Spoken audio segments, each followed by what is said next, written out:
Welcome. This webinar is part of the TELOS training series. I'm Drew Davis. I've been a therapist at TELOS since 2014. Our goal today is to educate and provide support to families around therapeutic best practices. And our topic is TELOS Neurohealth. Yeah. And this is John Hall. He's the Executive Director for TELOS Neurohealth. Welcome, John. Thanks, Drew. Yeah, it's good to be here. I've been with TELOS since we opened, actually. I've been a therapist and a clinical director and ultimately gotten into research.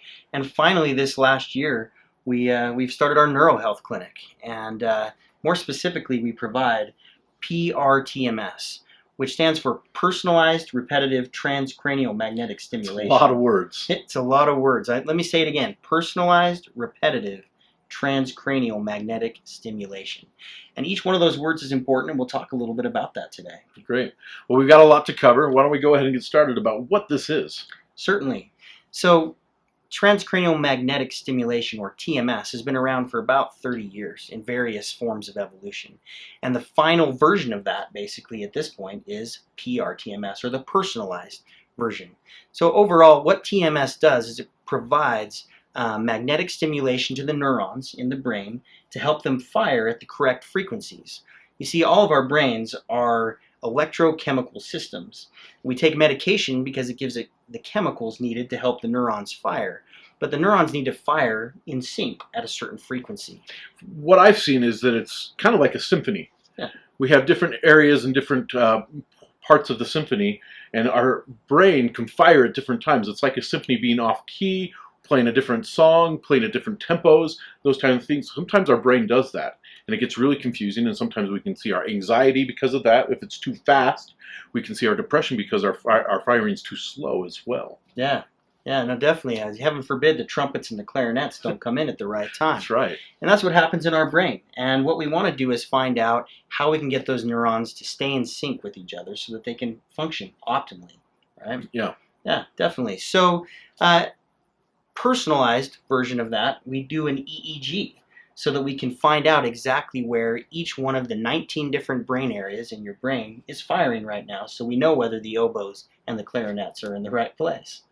Yeah, that EEG is really nice because we're able to see different areas of the brain, 19 spots that you said, and that tells us exactly different areas of the brain that work with auditory processing or visual processing, and we can identify which areas need more help than the others. Yeah. What's really interesting about that, I think, is those areas are broken down into 3 parts of the brain: the back, the middle, and the front.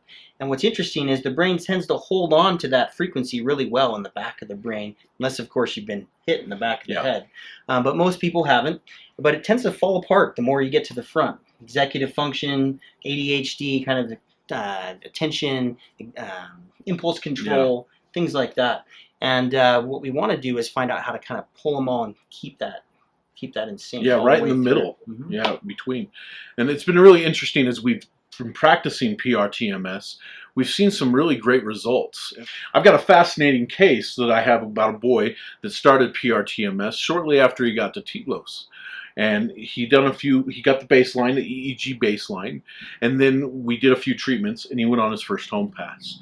And we saw some really great results, but then when he came back from his home pass, we noticed that his first EEG since then was really flat. And we found out that he had relapsed on substances while he was at home. Wow. This really didn't make a lot of sense to us, but then we took another EEG later on, and we saw his peaks forming again, and we saw his progress going back to where he was prior to that first relapse. So it pulled him back to center. Exactly. And then he went home again on a second home pass and relapsed once again. And that next EEG afterwards, again, just diminished. His baselines were gone, his flat curves, so his bell curves were no longer there from that EEG. Wow. And then we saw treatment again as continuing, and that's when his EEG baseline came back and actually improved quite a bit. And this was actually eye-opening for both the boy and the family on what substances do to his brain that he didn't really think about beforehand. He just thought, hey, substances are great. They feel good, right? It makes me feel good. It doesn't do any damage to me. I'm this, teenage boy that's strong. I can do anything. And he really got this eye-opening results from it. Certainly, and that is really fascinating, Drew, and I think it illustrates really well the process of how our brain waves work. They like to kind of go along at a certain rate. And for most people, that's 10 hertz or 10 times a second that our brain waves are firing. But as you mentioned with this boy, when he got some substances in his brain, it kind of diffused it. Yeah. Kind of made it kind of staticky. Yeah. You really couldn't see a nice tight curve anymore. But over time, that's what we do with PrTMS, is we recognize that static, or maybe where it's really slow, or maybe where it's too fast, and we bring it back to that nice center. Exactly. That's coming back from the back of your brain moving to the front, so we can keep it all in line with that. And it really is interesting to see how those brain waves can kind of pull together and just how much it impacts us when they're not in sync. Yeah. Yeah. I get a lot of people asking me, what's the difference between therapy and with neurofeedback and with PrTMS? And the way I like to explain it is that if we get injured on a football field, right, we might go onto the side in the next game, we're afraid to get back on that field. The coach can come talk to us and tell us about all our fears, listen to us, validate us, which is all important to do, right? That's that regular CBT talk therapy that we like to do. Sure. And he's going to try and get us back on that field, but not force us to. With neurofeedback, we're going to reward. Hey, I'm going to give you this as long as you go back on and play your field. And that can be productive as well. With PrTMS, it forces us back on the field. Automatically, we're just on that field, which is why this is really important for a lot of boys or a lot of our clients who are at times treatment resistant, because it can just, it's an easy way to just get us back onto that field that we need to be. Certainly. Well, let's talk about the process of how that actually works. Right. So as we talked about, the EEG is where we get that baseline and assessment to see what your brain looks like. At the same time, we also take self-report surveys so that we can find out how you're feeling and see if that kind of is in sync with what your EEG is telling us as well. And all of that information goes into a proprietary algorithm developed by Dr. Kevin Murphy, and it's reviewed by our own Dr. Palmer to determine what actual treatment protocol we're going to apply repetitively. And that's something that happens 5 days a week. We want to do it repetitively because, as you mentioned, Drew, with that great analogy with the football, is we're actually telling those neurons, we're stimulating them with an electromagnet, low amplitude, to be in sync. And it pulls them into that place while you're actually in treatment. And if you do that repetitively enough, 5 days a week for 6 to 8 weeks, over that time period, your neurons actually learn to stay in that place, to continue firing at that place without the need of external stimulation. Right? So what does that look like exactly? I know you've worn one of those EEG caps. Yeah, it's really interesting when we talk about EEGs. I've had a lot of parents in the past, because I've done neurofeedback for the last 8 years. I've seen a lot of parents say, "Oh, those EEGs are so messy. They take so much time." The gel. Yeah, the gel and the sticky wires. stuff and all over. I need to put together my day. It's got to be 5 hours long for this EEG. Beautiful thing about the EEG here is that they're wireless and that there's no mess. We don't connect them with any kind of glue or paste or anything like that. It's a dry EEG. We put it on their head, and they have the 19 positions that we read. Now, there's things like you can't have any product in your hair. It has to be dry, those kind of things, to get clean readings. Sure. However, it takes between 5 and 15 minutes. And I know that just sounds completely insane, but it's true. 15 minutes is usually what it takes. And it's a little pokey on a bald heads guy like me, and sometimes if you have really thick hair, we got to find a way to kind of get those plastic kind of prongs through there, and they kind of rest on the head. But it really isn't that uncomfortable, and it goes so quickly. After that, we get those readings, and we actually have the treatment that takes place.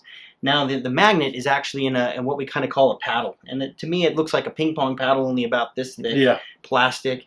And we rest it in several places on your head, to get contact, and apply the frequency that you need. So if that's 10 times per second, it'll tap 10 times per second. If it's 9.2 or 11.3, it'll be a little faster, a little slower, right? And it kind of makes a ticking sound like this. And it's really about that loud. And it's not really loud, like if you've ever done an MRI and you get in those machines, they give you all these earplugs. I've done that, and that's a very powerful magnet. This is a very low amplitude magnet. It's not that powerful, doesn't have that much discomfort. In fact, you don't even feel it in most places. And sometimes it feels a little bit like somebody maybe rubbing their finger back and forth on you. Tapping just a tiny bit. Yeah, maybe a little staticky, but it's really quite comfortable. In fact, I know you've mentioned falling asleep before. Yeah. I know I have. It's hard to stay awake. We try and set up the room so it's nice and calm. We've got some great techs. We're very personable, who bring us into what we think looks like a dental chair at times. I hate it right? when you call it that. yeah, but they Like sit a down in the massive dental dental chair. chair. Yeah, it's nice. It's beautiful. And we set you up, and then at times, you close your eyes, and it's so calming during that sometimes you feel like you want to fall asleep, but we want to make sure you stay awake during the process. Yeah, certainly. And that's a balance we want to find. We want you to be comfortable, but we want you to be attentive.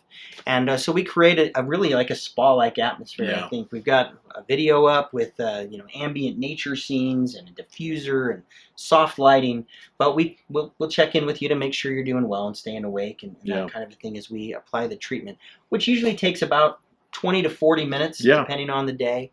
And it's really quite a painless process. Yeah. A lot of people like it. Yeah. Well, as Drew was mentioning, we've really gotten some great results from this.